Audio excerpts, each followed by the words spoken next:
2011 में मैंने 12th पास किया, ठीक है। उसके पहले से ही ऐसा दिमाग में चल रहा था कि हमें सिर्फ इंजीनियरिंग करनी है, आईटी की तैयारी करो, AIEEE की तैयारी करो और यही सब करना होता है। मतलब उस टाइम पे यही चल ही रहा था कि 12 पास किया, तैयारी करी, या फिर IIT किया, या फिर इंजीनियरिंग करी, जो भी करना है इंजीनियरिंग ही करना है। तो सबकी बात सुन के मैं भी IIT की प्रिपरेशन में लग गया। इनिशियली जब ज्वाइन किया था तो भाई इस बात का पूरा ही भरोसा था कि IIT तो निकाल ही लूँगा, और ये भी था कि अगर IIT नहीं निकला तो ट्रिपल ही निकल जाएगा, इससे ज़्यादा क्या ही हो जाएगा, इससे बुरा क्या ही हो जाएगा। प्रिपरेशन चलती रही। ऑलमोस्ट 1 साल की प्रिपरेशन के बाद मैंने IIT का एग्जाम दिया। नहीं है यार। IIT तो छोड़ो, जो स्टेट एग्जाम होते हैं वो भी क्लियर नहीं हुआ। बट क्योंकि इंजीनियरिंग के लिए इतनी प्रिपरेशन करी थी तो कहीं ना कहीं करके जो स्टेट एग्जाम थे उसमें से एक गवर्नमेंट कॉलेज मिल गया मुझे। लॉजिकली जो कि नहीं लेना चाहिए था, बट क्योंकि इतनी प्रिपरेशन करी थी, क्योंकि इतना टाइम दिया था, मैंने वो चुन लिया।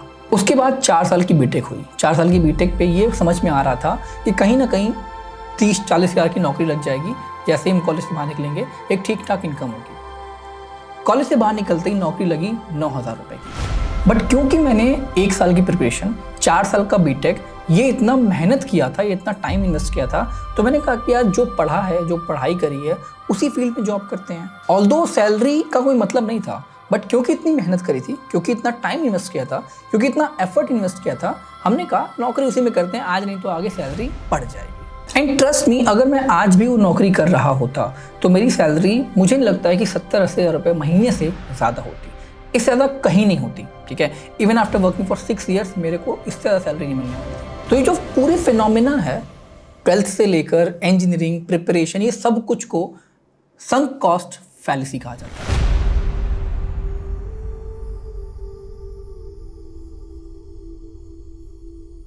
इनफैक्ट बहुत से ऐसे मेरे अभी भी दोस्त हैं जो अपनी फील्ड में नौकरी कर रहे हैं, क्योंकि उन्होंने इतनी तैयारी करी है, क्योंकि उन्होंने इतना बीटेक किया है 4 साल का, क्योंकि उन्होंने इतना एक्सपीरियंस लिया है, तो आज भी अपनी फील्ड में नौकरी कर रहे हैं, बिकॉज दे थिंक कि आज नहीं तो कल सैलरी बढ़ जाएगी और बाकी जो पुरानी इन्वेस्टमेंट है वो कहीं खराब ना चली जाए। अब इस चीज़ का ट्रेडिंग से क्या रिलेशन है, मैं आपको इस वीडियो में एंड तक समझाता हूँ कि जो संक कॉस्ट फैलेसी है ये आपके ट्रेडिंग के डिसीजन को कैसे इंपैक्ट करती है, किस तरीके से आप गलत ट्रेड में एंट्री लेते हो, ट्रेड में एंट्री करने के बाद गलत डिसीजन लेते हो और अपने लॉसेस को होल्ड करते हो, प्रॉफिट्स को नहीं होल्ड करते हो। तो अगर आप संक कॉस्ट फैलेसी को समझने की कोशिश करोगे तो बेसिकली इसका मतलब ये होता है कि आप किसी चीज़ में अगर टाइम, एफर्ट या फिर अपना इमोशन कुछ भी इन्वेस्ट करते हो तो आप इस बात को एक्सेप्ट नहीं करना चाहते हो कि यार उसका रिजल्ट कुछ नहीं निकलेगा। अगर आपने वहाँ पे टाइम लगाया है या फिर अपना एफर्ट लगाया है या फिर पैसे लगाए हैं या फिर अपने इमोशंस ही इन्वेस्ट किए हैं, तो आप इस बात को एक्सेप्ट नहीं करना चाहते हो कि शायद वो चीज़ काम ना करे, और इस पोजीशन पे आपके जो डिसीजन मेकिंग कैपेसिटी होती है वो ख़त्म हो जाती है, ठीक है। वो कहते हैं ना कि रस्सी को अगर आप सही टाइम पे नहीं छोड़ोगे तो उससे आपका हाथ ही जलेगा और कुछ नहीं होगा। यही चीज़ संक कॉस्ट फैलेसी को एक्सप्लेन करती है। अब ट्रेडर्स में ये फैलेसी बहुत ज़्यादा हद तक काम करती है, बिकॉज अगर आप ट्रेडिंग कर रहे हो या फिर इन्वेस्टमेंट भी कर रहे हो उसमें भी बहुत काम करती है, ठीक है। फॉर स्टॉक मार्केट ये फैलेसी बहुत ज़्यादा इंपॉर्टेंट है, ये संक कॉस्ट फैलेसी। उसके बाद एक गैम्बलर फैलेसी भी है, उस पर भी मैं अगर वीडियो बनाऊंगा, अगर आप कहोगे तो वीडियो बना दूंगा एक कि वो कैसे काम करती है। इसके पहले हमने एक और वीडियो बनाई है आपका प्रॉस्पेक्ट थ्योरी पे, आप उस वीडियो को जाकर देखो अगर आपको ट्रेडर्स की साइकोलॉजी समझनी है या फिर आपको समझना है कि आप किस वजह से अपने प्रॉफिट्स को कट करते हो और लॉसेस को होल्ड करते हो। उस वीडियो में मैंने बहुत चीज़ एक्सप्लेन किया है। अब ये ट्रेडर्स के लिए क्यों इंपॉर्टेंट है, देखो आपको कल ट्रेड करना है, आपने आज प्री मार्केट एनालिसिस करी, रात भर बैठे आप 3-4 घंटे 2 घंटे जो भी आप देते हो, आपने दिया कि भाई यहाँ पे आएगा तो बाई करूँगा, यहाँ पे जाएगा तो सेल करूँगा, ये मेरा इंपॉर्टेंट लेवल है, यहाँ से मैं ऊपर नीचे ये सब आपने बनाया, स्टॉप लॉस टारगेट सब कुछ फिक्स किया। अगले दिन मार्केट ओपन होता है, आप प्री मार्केट एनालिसिस फिर करते हो, ग्लोबल मार्केट देखते हो, सारी मेहनत कर रहे हो, ठीक। जब आप मार्केट में आते हो तो क्या होता है, या तो आपका कभी गैप अप ओपन हो जाता है, कभी गैप डाउन ओपन हो जाता है। नहीं गैप अप गैप डाउन हुआ तो मार्केट में आप जिस प्लान को फॉलो कर रहे हो, मान लिया आपने एक लेवल बना रखा था कि 14,550 के ऊपर मैं बाई करूंगा, आपने बाई किया, मार्केट ऊपर गया थोड़ा सा, फिर मार्केट नीचे चला आया। अब यहाँ पे आपको एक्चुअली क्या करना चाहिए कि पोजीशन अपनी कट करनी चाहिए, बट आप पोजीशन अपनी कट नहीं करते हो। क्यों?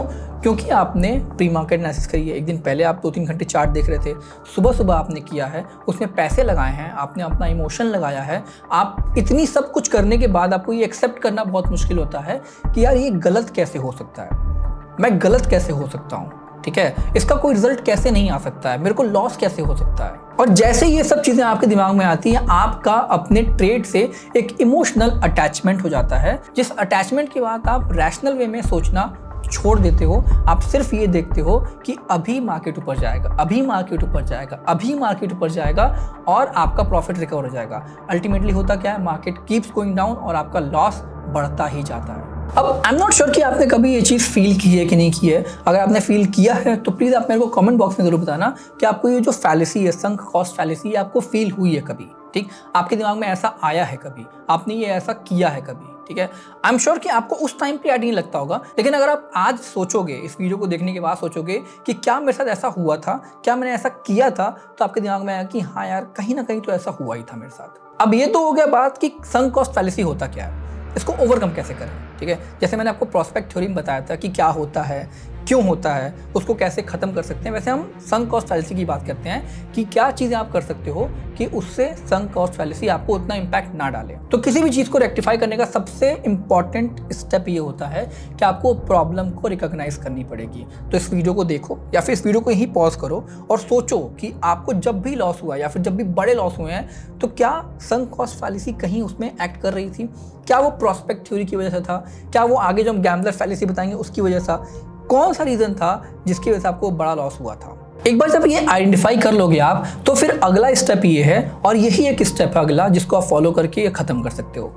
आपने सब कुछ फिक्स करना है। ठीक, आपको अपना प्रॉफिट फिक्स करना है, आपको अपना लॉस फिक्स करना है, आपको अपना एंट्री पॉइंट, एग्जिट पॉइंट, सब कुछ फिक्स करना है। कैसे फिक्स होगा? जब आप प्री मार्केट एनालिसिस कर रहे हो तो उस टाइम पे आपको ये डिफाइन करना है कि आप कल मार्केट में कितना लॉस ले सकते हो। कहीं भी जाए मार्केट, ऊपर नीचे आगे पीछे कहीं भी जाए, आपको ये फिक्स करना है कि आप कल मार्केट में कितना लॉस ले सकते हो और आपका प्रॉफिट कितना हो गया तो आप निकल जाओगे। जैसे ये होता है कि इनिशियली इस चीज़ को सही करना बड़ा मुश्किल होता है। लोग क्या सोचते हैं कि मैं तुरंत ही एक बार में ही सारा प्रॉफिट डबल कर दूंगा और लॉस होगा तो तुरंत कट कर लूँगा। ये इतना आसान है नहीं। हम कह देते हैं कि आपको लॉस कट करना है, प्रॉफिट डबल करना है, प्रॉफिट को होल्ड करना है, इतना आसान नहीं होता है। तो इनिशियली आपको प्रॉफिट मैक्सिमाइज नहीं करना है। इनिशियली आपने क्या करना है कि आप फिक्स करो कि भाई मेरा लॉस होगा तो 500 रुपये का होगा, अगर प्रॉफिट मेरे को 1000 मिल गया तो मार्केट कहीं भी जाए मैं 1000 ब्रोक के निकल जाऊँगा। तो कैसे फिक्स करोगे? मान लो आपका लॉस हो गया तो वो 500 रुपये का है, तो उसका हमने 500 फिक्स कर दिया, 500 हुआ तो मैं निकल जाऊँगा। ठीक है, इससे ज़्यादा कहीं भी कुछ भी हो, कुछ भी किया हो, मैंने कुछ नहीं करूँगा। ठीक है, 500 हुआ, निकल गया। प्रॉफिट अगर 1000 रुपये का होता है, उसके बाद मार्केट कहीं भी जाए मैं 1000 रुपये लेके निकल जाऊंगा, मेरा उतना ही है, मार्केट में मेरा इतना ही है, इतना ही बनता है, मैं लेके निकल जाऊंगा। ये आपने फिक्स कर लिया प्रॉफिट लॉस। तो यहाँ पे दोनों जगह कंफ्यूजन दूर होगा कि भाई यहाँ पे ना तो प्रॉस्पेक्ट थ्योरी काम करने वाली, फिर ना तो यहाँ पे संक कॉस्ट फैलेसी काम करेगी, दोनों खत्म। ठीक है, तो आपने लॉस फिक्स कर लिया, आपने प्रॉफिट फिक्स कर लिया। इस तरीके से आप इस चीज को ओवरकम कर सकते हो। अब इनिशियली इसके कुछ घाटे हैं, ऐसा नहीं कि इसका सब फायदा ही है। आप कभी प्रॉफिट मैक्सिमाइज नहीं कर पाओगे, आपको जो बड़े बड़े प्रॉफिट होते हैं वो शायद ना हो पाए इनिशियली, लेकिन अगर आप स्टेप बाय स्टेप चलोगे तभी तो आगे बढ़ोगे। आप चारों के एक बार में अगर 10 सीढ़ियाँ कूद जाओ तो नहीं हो पाएगा। एक एक स्टेप लेके चलो, आराम से पहुंच जाओगे। तो पहले हमें संक कॉस्ट फैलेसी को खत्म करनी है, ये जो आपके दिमाग में ये चीज चल रही है उसको बंद कराना है, and then you will maximise your profit gradually. तो आई होप आपको ये साइकोलॉजी वाली सीरीज पसंद आ रही हो। मैंने एक वीडियो और बनाया प्रॉस्पेक्ट थ्योरी पे, आप जाके इसको भी देखो। अगर आप एक ट्रेडर बनना चाहते हो तो साइकोलॉजी सही करना बहुत इंपॉर्टेंट है, और इस सीरीज में हम आपको साइकोलॉजी ही सही करने के लिए बता रहे हैं। बाय बाय, टेक केयर, मिलते हैं अगली वीडियो में।